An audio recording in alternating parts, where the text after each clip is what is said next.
So let's get started. Welcome to the webinar, Creating and Supporting Your Organization Culture, March 14, 12 ET, presented by ClayHR, a global HR software which automates your HR processes. My name is Divya Kalra, and I am a part of ClayHR team. At ClayHR, we are committed to foster a workplace culture that encourages innovation and collaboration. Thank you everyone for joining the live event today. We are happy to have you here, and I'm super excited to guide you through this insightful webinar. So let's take a moment to appreciate our distinguished panelists. We have Brittany Joy Fountain. She's the founder, Chief Culture and Humanity Officer at Bridgejoy & Co. Bridgejoy & Co. is a growth and culture strategy firm that places an emphasis on the humanness of organizations. She's a visionary leader in business and human connection.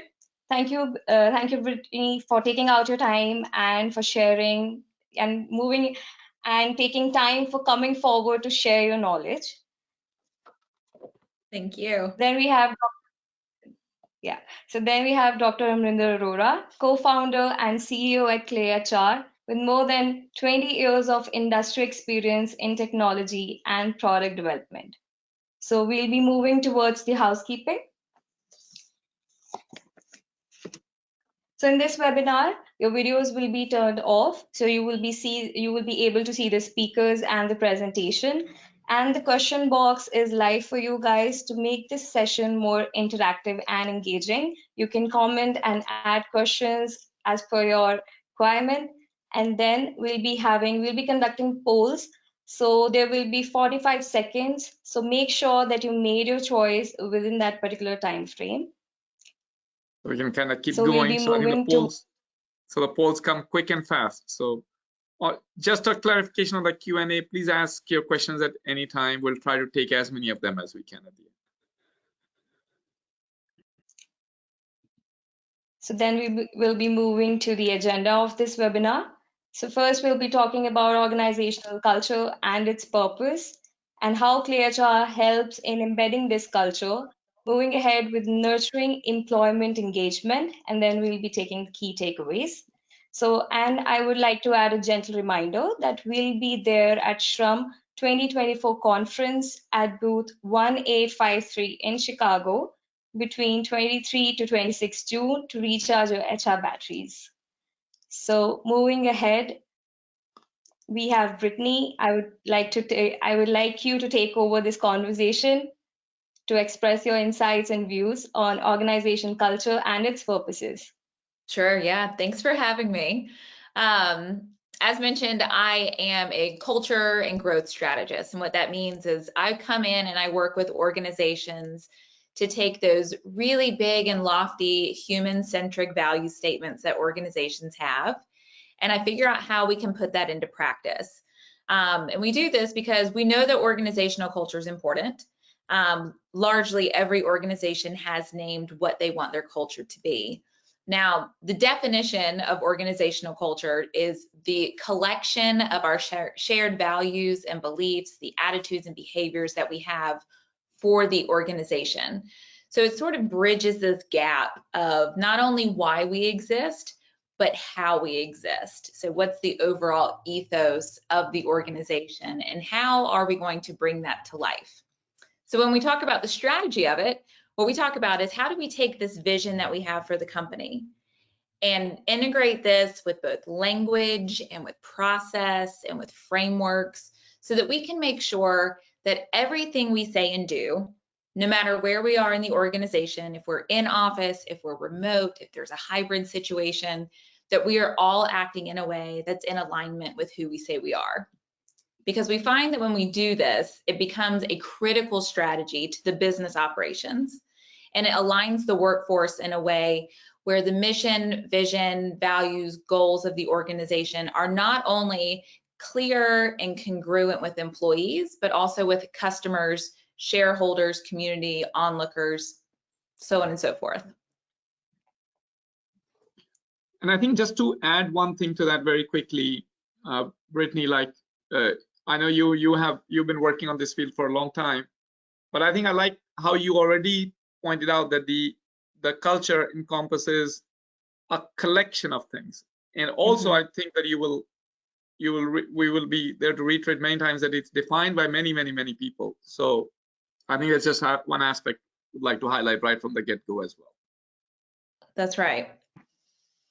So we talk about some things that we call a secret weapon for a well-executed organizational culture strategy. And what I always say is it would be fantastic if there was a cookie cutter blueprint for what this looks like. And you could just lay it on top of every organization, for every industry, for every group size. It's not going to happen. So as individuals, we are so unique, and there are so many nuances that define who we are as people in our communities, in our societies, in our market trends, and so on and so forth. But there are some really simple things that we can do, and we can do consistently no matter what type of group that you're in. So if we ask 3 simple questions: why? Why is it important that this is a part of our culture? How exactly are we executing to make sure that this value that we have named comes to life? And then staying curious to say, is there a better way? And if you think about that, we do this so often in our personal lives, and we tend to not do it for the business, and especially for culture, to keep that lens of curiosity. Not to say that what we did in the past was bad. More often than not, we're doing the best that we have with what we know. But as we continue to know more, is there a better way? And then what we want to do is we want to keep this reiterative. So we can't have this be a set and forget. If you have a air conditioning system in your home, you know that 72 degrees Fahrenheit feels very different in January than it feels in July. So what we have to do is we have to keep a pulse on this, and we have to start asking these things over and over and over. So we want to ask the employees. We also want to ask the customers and stakeholders and community. Ask Google. Google's going to give you new data that we didn't know before. And just to realize that this is a process that is never ending. This is the lifeblood of the organization. And so just like our bodies continue to function and do the same thing over and over, if we're going to have a well-executed, well-nurtured culture strategy, the same philosophy applies.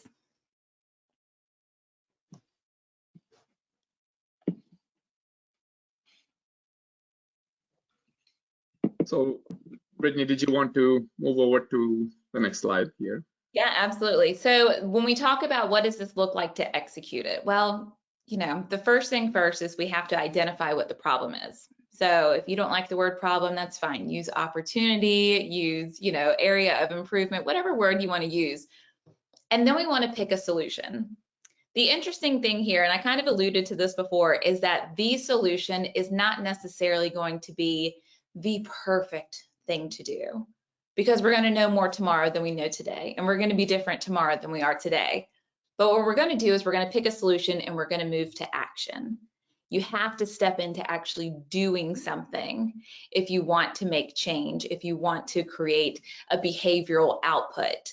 And then we want to go through and we want to observe and measure and adjust. This is where it's really important that we have data points to be able to point back at and say, what actually is the growth that we're seeing here? Are there areas that we're missing out on by focusing too much here and we need to pull back? Where are the adjustments that we need to make? So how do we adjust so that we're moving forward in a way that's actually creating the results that we want from our organizational culture strategy? You want to get the feedback and respond and adjust again. This is the whole point of staying curious that we said, is there a better way? We'll never know if there's a better way if we don't continue to stay curious about it. So measure, adjust, observe again, and then we're just going to run it from the top, because new problems are going to come up and new opportunities for us to be able to move in a way that's putting us back into a better alignment so that everything that we say and do is in fact pointing back to who we say we are. We can go next slide.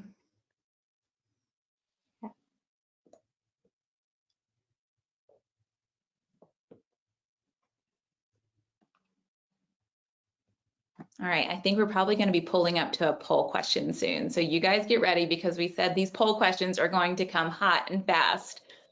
Again, yeah, they might be a little bit tricky. So. And I lost connection for a little bit there. I don't know, is it Is it back now? I was sharing the screen earlier. Do I need to start sharing, or are you sharing the screen? Divya, let me go ahead and share it again. Okay. Or did you want to share? You can share. That's fine. Yeah. Yeah.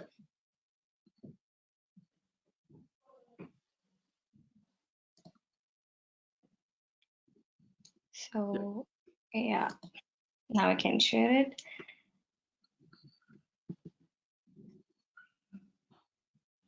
So I hope my screen is visible. Yeah, we can see it. Yeah.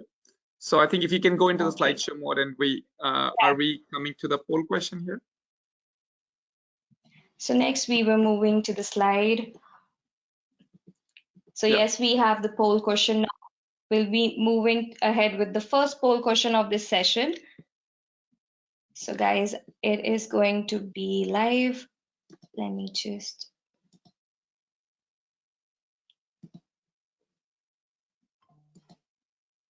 So we have the poll question that which of the following best describes your understanding of company culture? The first is shared values and behaviors shape company culture. Second, we have company culture includes the physical environment and office outlet layout. Company culture is primarily about perks and benefits offered to employees.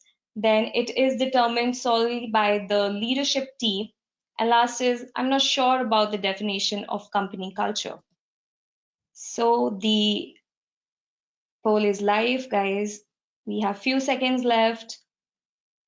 So I think people are already answering.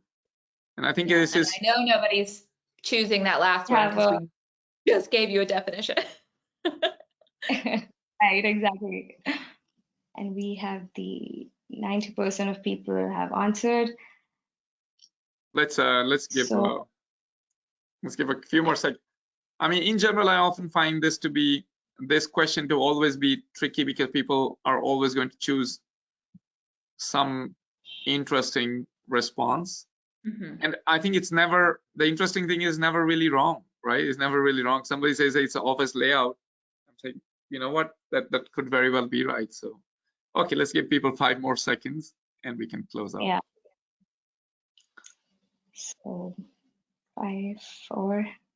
It's just, I'm going to close the session now.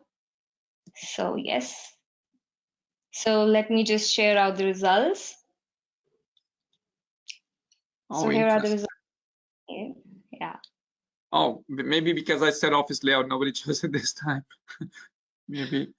But okay, it's interesting that a lot of people say shared values and behaviors shape company culture. I think that's aligned with what you were saying, Brittany. And yeah, I mean, that is the classic definition. I think what's interesting about all of these answers is that they all reflect what your company culture is. So if you say you have a company culture of transparency and open communication, but you're in a building that only has closed off offices and cubicles, there is no space that shows that it allows for transparency or collaboration, the office layout may be a reflection of company culture in a way that's misaligned. So all of these certainly go into it. The first answer of shared values and behaviors shape company culture, that is the classic definition of what company culture is. But I don't think any of you are wrong. I think they all play into it, and sometimes it's been misused or dormant for so long, we really are just unsure about what it is. That's right. Sometimes, at least one time I heard on a similar topic, somebody say that, you know, hey, as long as I'm getting the paycheck. Yeah. Yeah. The culture can be what it is, as long as I'm like, well, I appreciate the honesty and the transparency here, because even though you're kind of saying as long as I'm getting, you know, but still there is already a culture of transparency that's kind of giving you a freedom to kind of speak your mind directly, saying, hey, this is it. So I think that in a way that's not bad, that somebody was so straightforward to come to that. Okay, so let's go back to the slide deck here.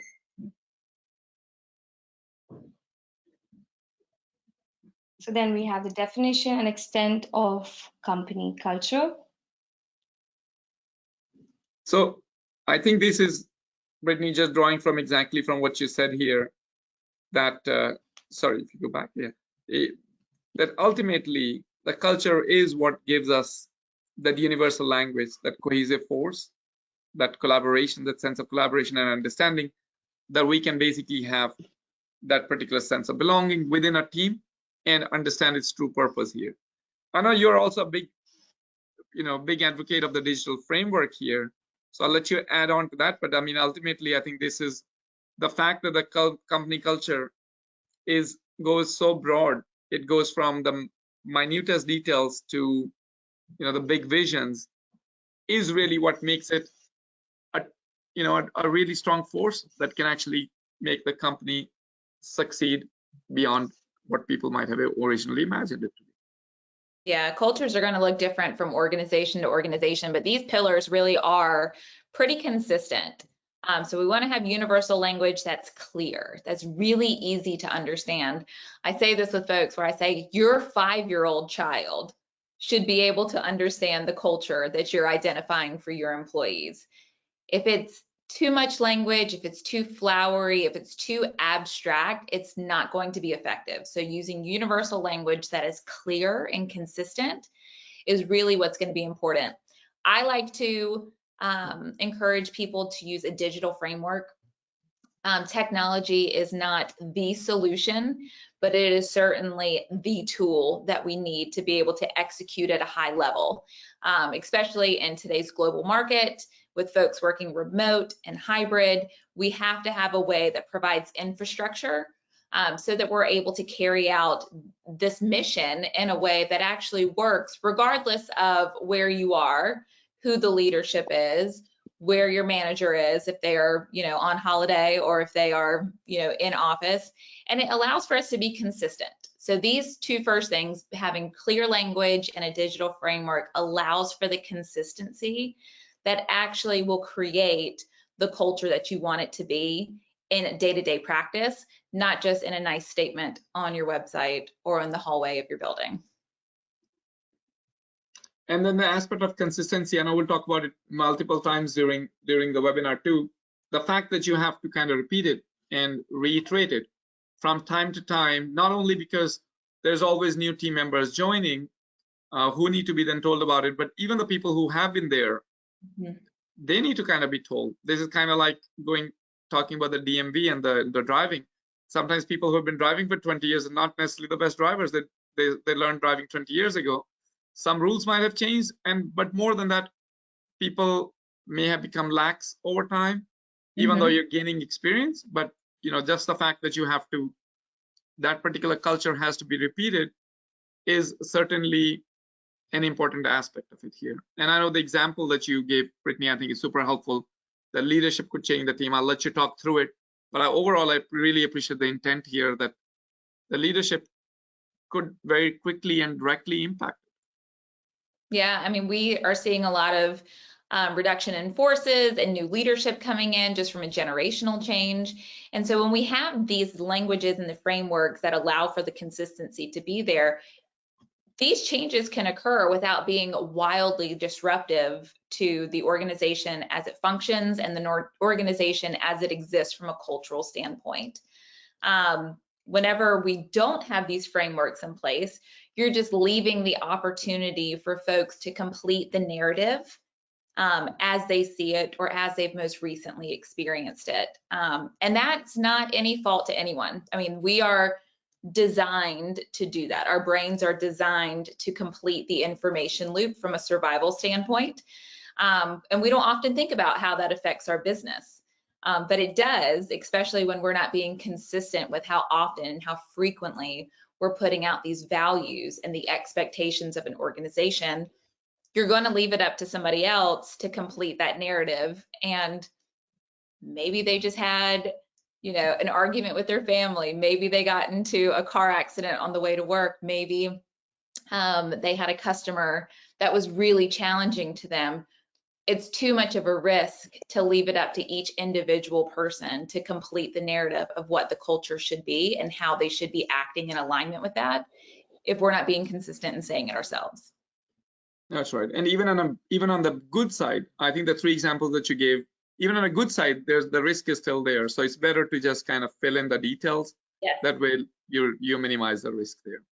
That's so right. Let's go further then. I think, Brittany, you already talked about the entire how important the digital framework is. Again, the technology is not the culture, but the fact that it's really such a good enabler is a key aspect of it. We had a full webinar series that finished in January, led by Emergence CEO Alex Admopoulos, and Alex was great in articulating how they were able to build the company culture at their organization by using a series of different business strengths. And they kind of went from step-by-step command of business, etc., etc. So they kind of went through step-by-step and really on how they had to build it.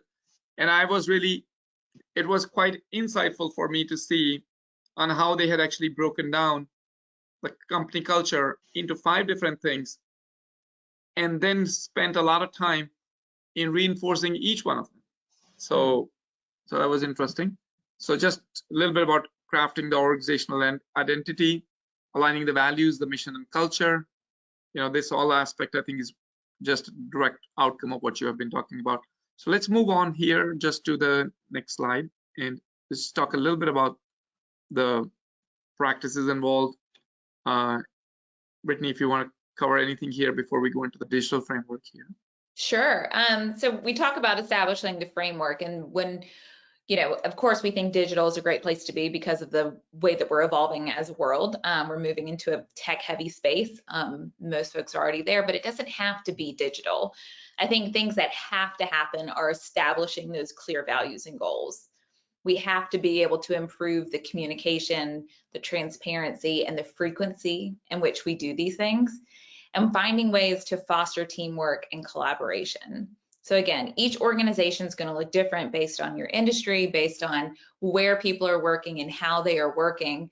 But when we do these things, we're establishing better connection with each other as humans.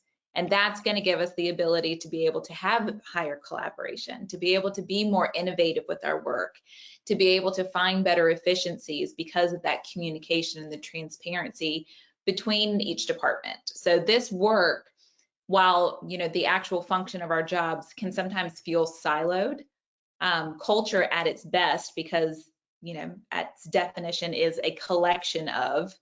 This is very cross-functional in nature. This is highly collaborative work. And that really only works by starting from the beginning and establishing the clear values, the goals, and saying, okay, this is who we say we are, and how do we plan to show up like this? Exactly. I think that's exactly one of, really reminds me of the webinar that Alex gave as well. Okay, so if we move along, just going to the digital framework here. This set of slides I just want to cover very quickly are how Clay HR can help. And we have many different examples.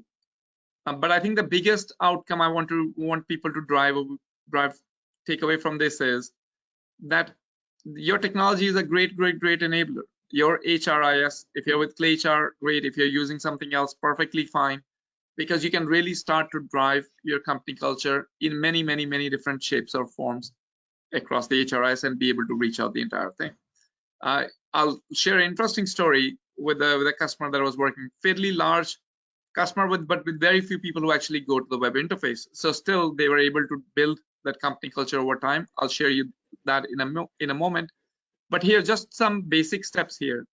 Firstly, what Clay HR allows you to do as an HRMS, you kind of define your organizational values. So if you go directly into the people menu, you see the culture values, the organization values section, and you can define them.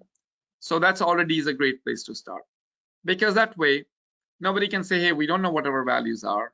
Now, if you can define all 5 of them there, 6 of them, whatever the number of values are, whatever the values that you think are there, at least it's in front of them. Every time they go into the people directory, they're kind of forced to look at it a little bit to say, okay, hey, let me see their values defined here. So at least it's always clear to them, yes, this is where I can find them. Okay?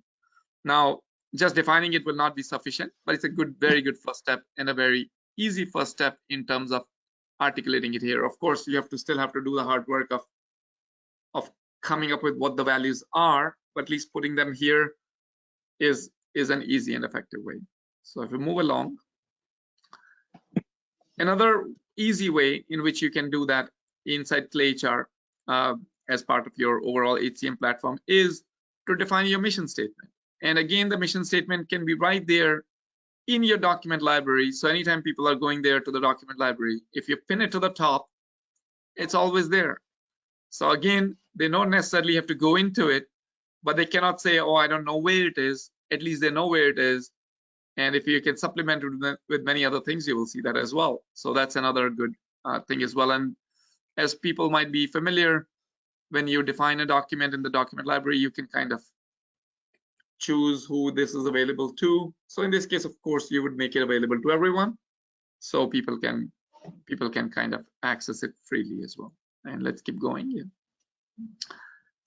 So these are good, easy ways. The third way that you can kind of often do is you can just simply communicate this across. So not only can you send out announcements to everybody, you can actually refer to the value or refer to the document, include that. That way now everybody got in the email. So you're kind of pushing that boundary a little bit further of access. So firstly, it's not in some esoteric place that's hard to reach. It's right there. Now it's further out. It's actually in their inbox. And you can do that every once in a while. And you can do that from many different angles. By that, what I mean is that many organizations will have it sent out like every year, every founder day, year, kind of like the day of their foundation of the day the organization was founded. But more than that, what you can do is you can also incentivize the department heads, the individual departments, to send it from their department, from themselves to their department. So not only the core HR is saying, but their own department head, the very person to whom they might have a very closer affiliation to, that person saying that, hey, this is our mission statement, this is our organization values, and if they choose to highlight a value one day, tying it to a customer anecdote, tying it to a specific incident, that can really underscore it. That can really underscore it. If they can do that, and of course, people will do it with different degrees of strength. But overall, those three things already drive a fair bit of it. But let's go along and let's move along, and then we'll see some other tools as well, where your digital framework, your technology can help you. Next idea simply is, and a few slides that kind of cover upon this thing, is that not only define your values as values and then define the work as independent of those values, rather make the work very closely related to those values. So the work can be, whether you're using the OKR methodology or the SMART goals framework, whatever you're using inside your HRMS, your ClayHR, kind of tied to a specific value. So you will see here that when you go into a new objective, you can tie to a specific value. So just tie to a specific organization value, and that way you can kind of see, and even if you don't tie it, but you're kind of, it's linked to something that's already helpful. So that's good. And let's go on. And SMART goals, again, this is just a little bit of digression on how to do that, but again, this is a good way that you can kind of reiterate the same thing. And let's go on further here.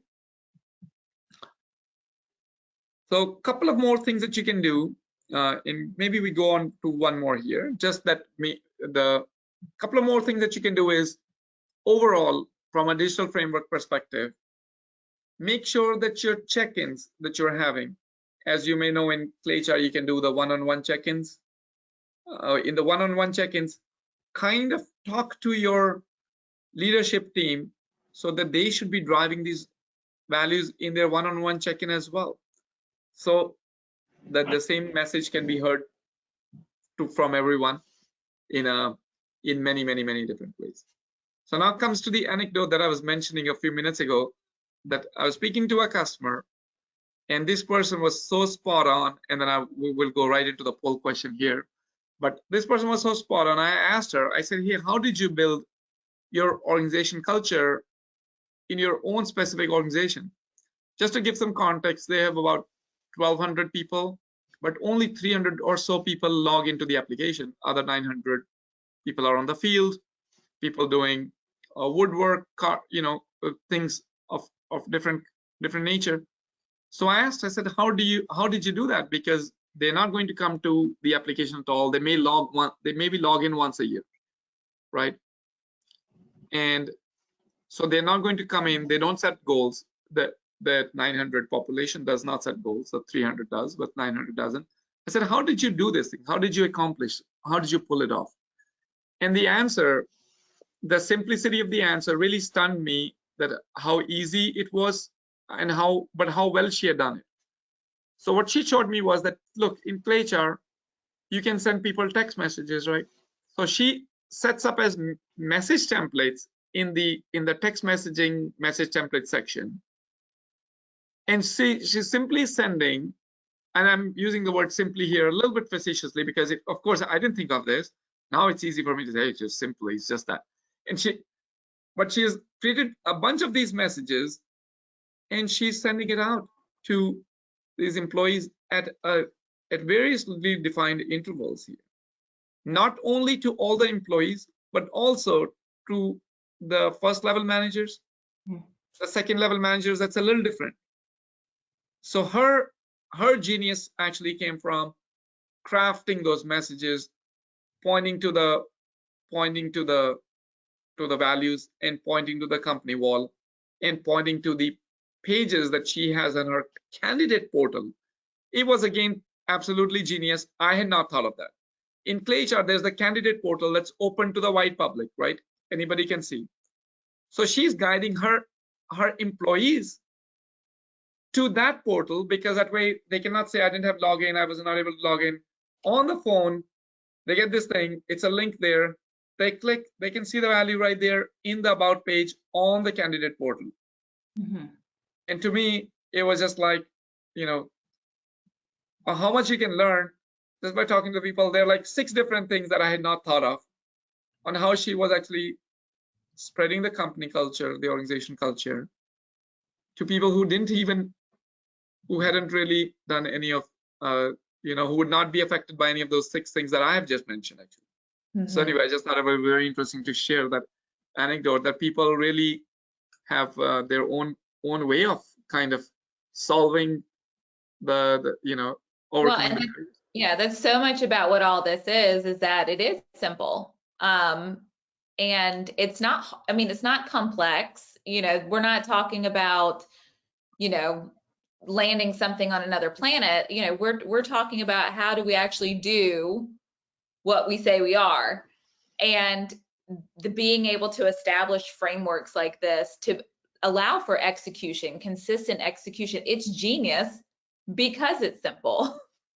And you don't have to have a digital framework. You can set up a framework, very analog.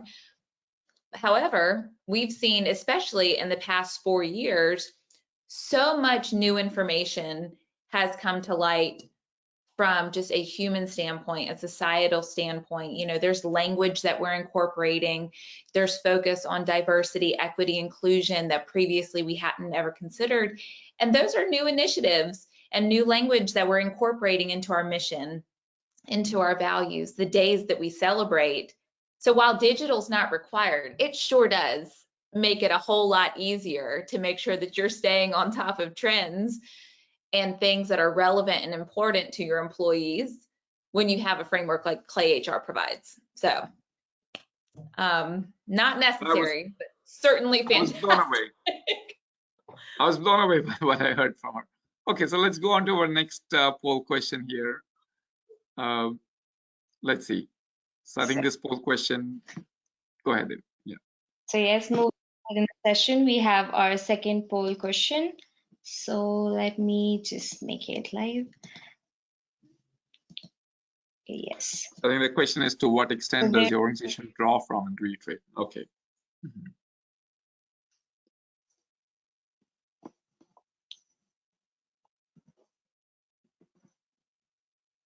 So I think it's one of those questions, Brittany, that, okay, hey, you know, we might say we do this thing, but how often it's actually really happening in like how consistent practice are we? How many times are we, you know, not necessarily intentionally, but how often are maybe we unintentionally out of alignment with the processes that we have from who our organization says that we are. Right. And it happens everywhere, even with the best organizations. Perfection, 100% consistency is, you know, it's hard. It's nearly impossible. Yeah. Okay, let's give people maybe 2 or 3 more seconds. If they have not voted yet, we can go ahead and close out the poll. Yeah, and we can share the results here.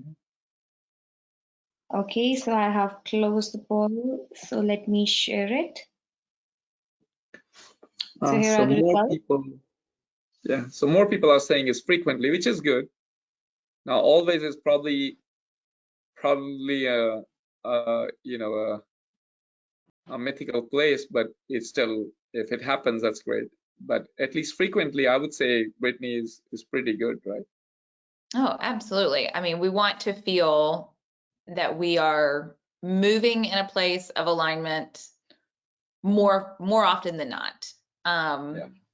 I agree with you. Like always is probably a little more hyperbolic than it actually is. But if 11% of y'all really do feel like you are always in that place of strong alignment, that's great. That's good. Okay, so let's move along here. I think just to leave some time for Q&A here in a little bit here. I think we try to go a little bit into some takeaways and some considerations here. I think the first consideration, Brittany, you and I have talked about many times, but I think it's kind of what we are reinforcing here as well, that the culture is really going to be as much about how as it's about what. By that, what we mean really is that if you just set and forget it, that's not going to, that's not going to do it. So it really depends upon how often you're going to be able to reinforce it, how easily you're going to be able to tie it to your day-to-day processes, and how easily you're going to make sure that all the team members are ambassadors of that culture and spreading that culture. No one person is going to be able to do it just by themselves. The leadership can set something, but they're not going to be able to do everything here. And I know you talk. And just to add on to that, I mean, how as much as what? It's not enough to say, well, I reached out to my employees or I had the one-on-one. Well, how did you have the one-on-one? You know, what was the actual tone and the ethos and the purpose behind this? Did we just sit and stare at each other on a screen for 10 minutes, or did we actually engage in conversation and move towards problem solving and support with one another? So it's very much how as much as it is what.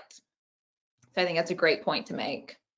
Yeah, and I think also another litmus test that I have heard from some organizations is that if you see that the value is often true, but it's not defining your organizations, it's not defining your actions, it's not defining your day-to-day processes,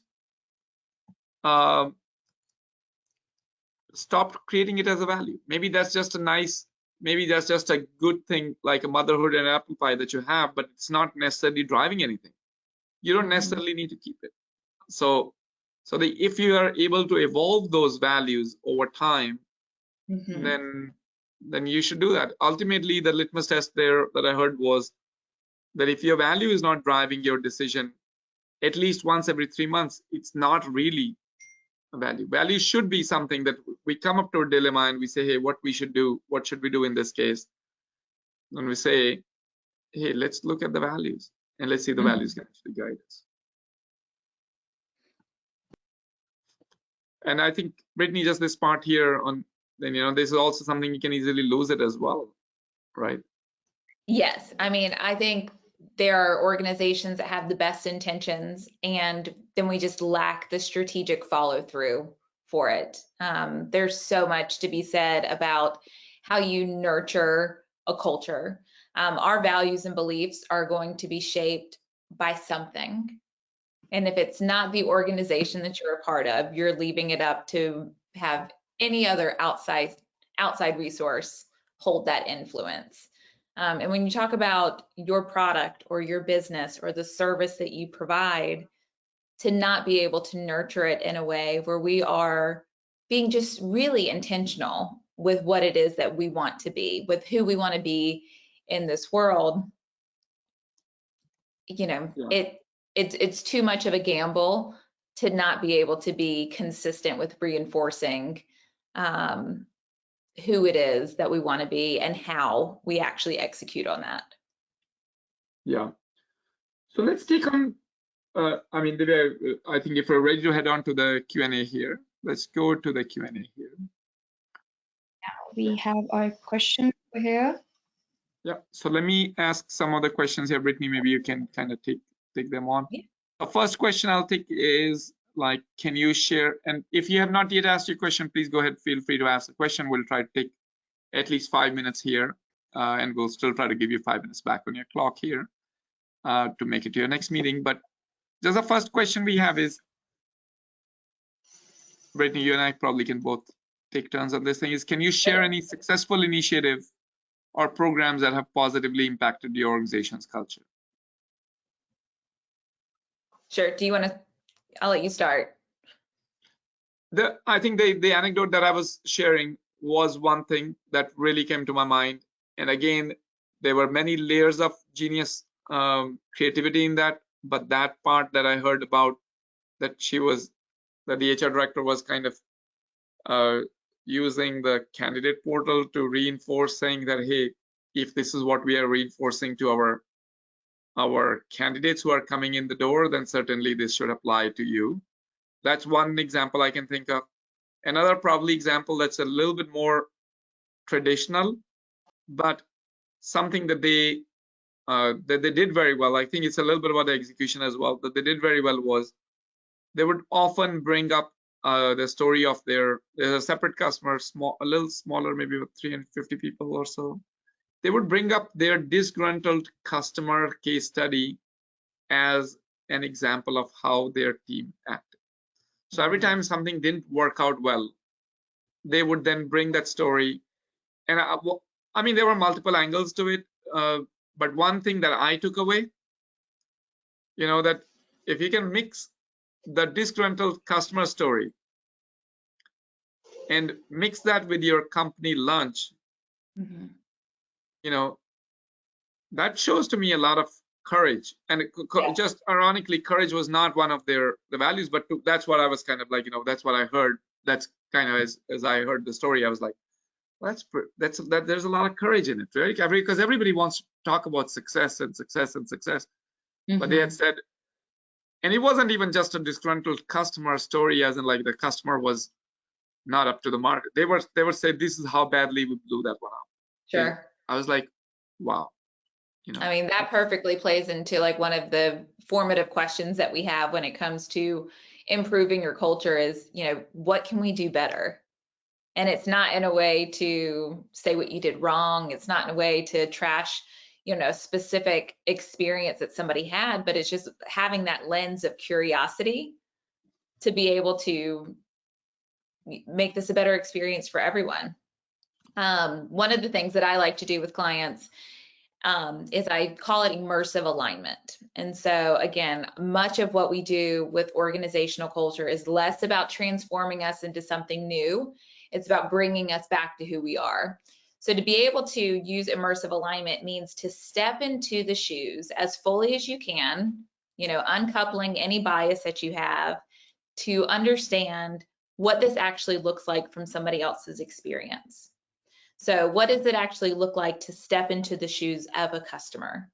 What does that communication look like? What does the execution look like? What does the product experience look like as a customer? And then using that same lens of curiosity to go, and how could this be better? How could this be a more aligned experience? What are the changes that we could make? Just slight changes, right? Just little changes to language or process that could make this feel like it's a more aligned experience. And using that same methodology, go in and do that for the employee. There's so many times where I'll ask somebody if was the last time they applied to their own company. What does it look like to go through the application process to work for your company? Are there changes that we can make to language and process from this step to make this a more aligned experience with the culture? And make it a more welcoming place. And Brittany, you can continue your thought, but I just wanted to say that one of the other questions that is going to take on, you're kind of already touching upon it, this questions by Kevin on how do you ensure alignment between your stated values and the actual behaviors exhibited. So please continue on, but I just thought I'll combine that question here as well. No, I think it's great. I mean, anytime that we can take on the shoes, you know, step in someone else's shoes and really feel the experience from their point of view, we're going to have a better understanding of it. And when we do this from a place of I'm seeking to understand what this experience is as the customer, I'm seeking to understand what this experience is as a candidate, and so on and so forth, versus I need that customer to understand me. So being, you know, seeking to understand versus being understood is going to provide us a better landscape to say, oh, okay, I think maybe we could just change the language here. Oh, what if we just gave a kinder greeting? You know, could we actually change the language in our form that goes out to our customers so that it feels like a more connected, more aligned experience with who we say we are? Classically, when we do that, statistically, when we do that, what you're going to see is you're going to see a higher engagement from your employees. You're going to see a greater loyalty from your customers. You're going to have better innovation and collaboration amongst teams because it's a more aligned, more congruent experience across different areas within the organization. So there's a lot of upside to just asking that simple question, like, how can we do this better? And what does it actually look like from somebody else's shoes? Yeah.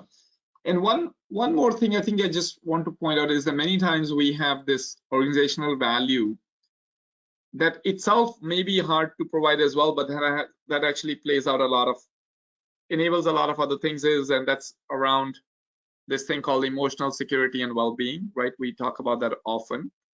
But one of the things that I saw in that organizational example that I was giving with that entity that would celebrate their failures was I just thought that even though there was not a value that they were trying to highlight or even had it in their stated set of values, but they had already provided enough emotional well-being and security to their team that people were actually comfortable sharing it.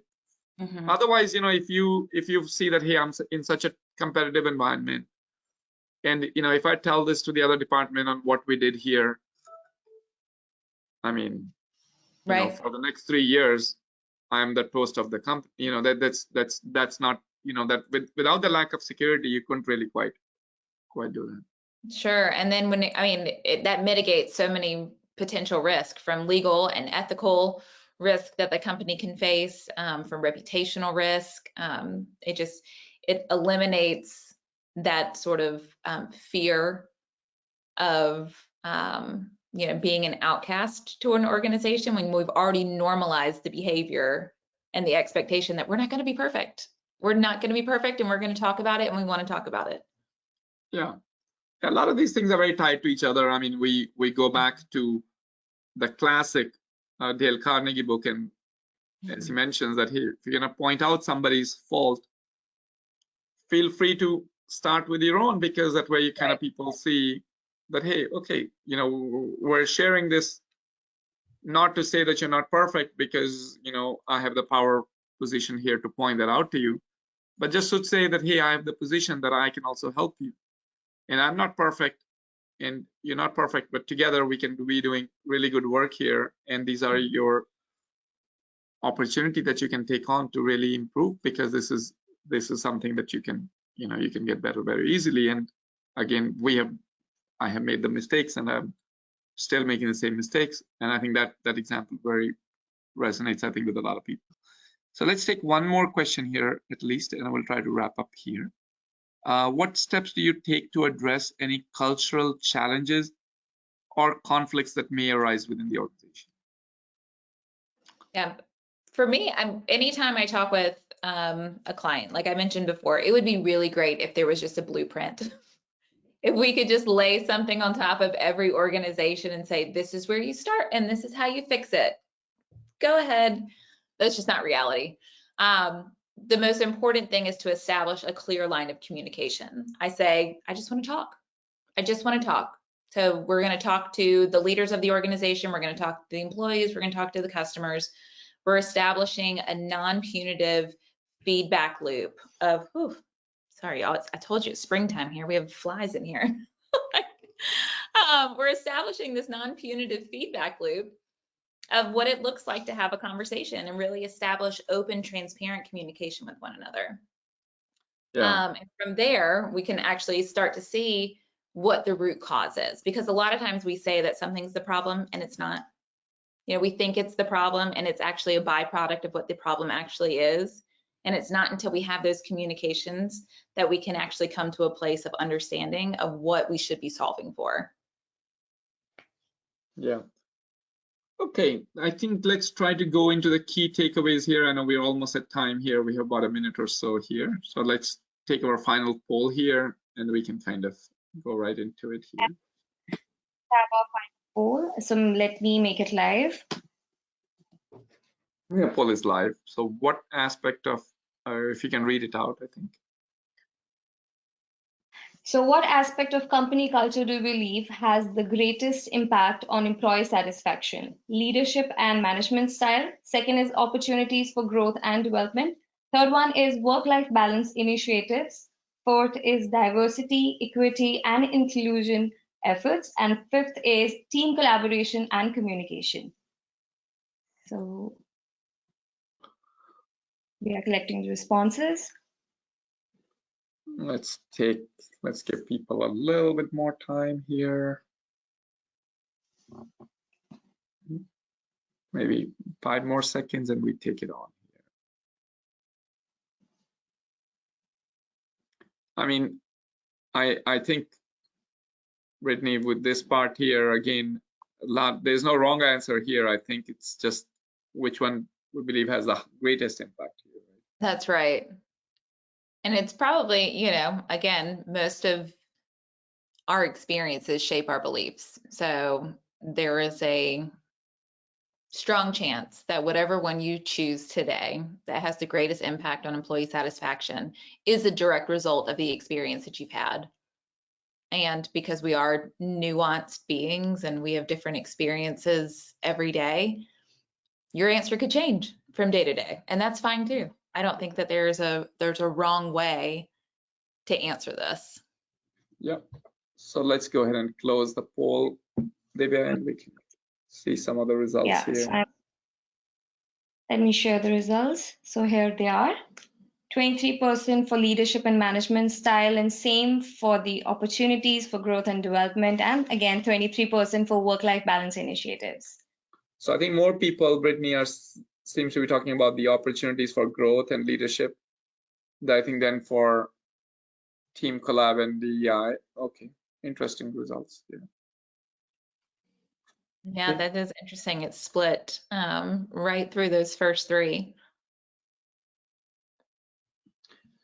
Okay, let's go further, and I think let's finish with our key takeaways here. Yes. So we have this nurturing employee engagement. So would you like to add anything over? I think this is just like a summary of, I think, what we have all just talked here, that basically employee engaged, you know, if we are able to nurture it as part of your company culture, then I think we are all understanding that this is going to have a significant impact here in terms of productivity, in terms of organization retention, the overall employee NPS, and which indirectly then goes into the customer satisfaction. I think this is, at this point is, we all see the criticality of it. Just whole idea is on how we're going to be able to do that. So let's go along. Yeah, we already covered the Q&A? I think so. Brittany, what would you say is your key takeaways here you would want the team to go with? There's often a misconception that organizational culture, or just culture, whatever your organization calls it, is just a feel good, right? So you just want to make employees happy.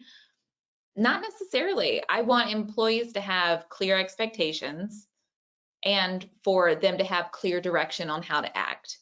So the whole point of culture is to establish a space where people have to ask for permission less often to do the right thing. And we want them to feel empowered to do the right thing. And you only know when you're doing the right thing when you know the expectations of the organization.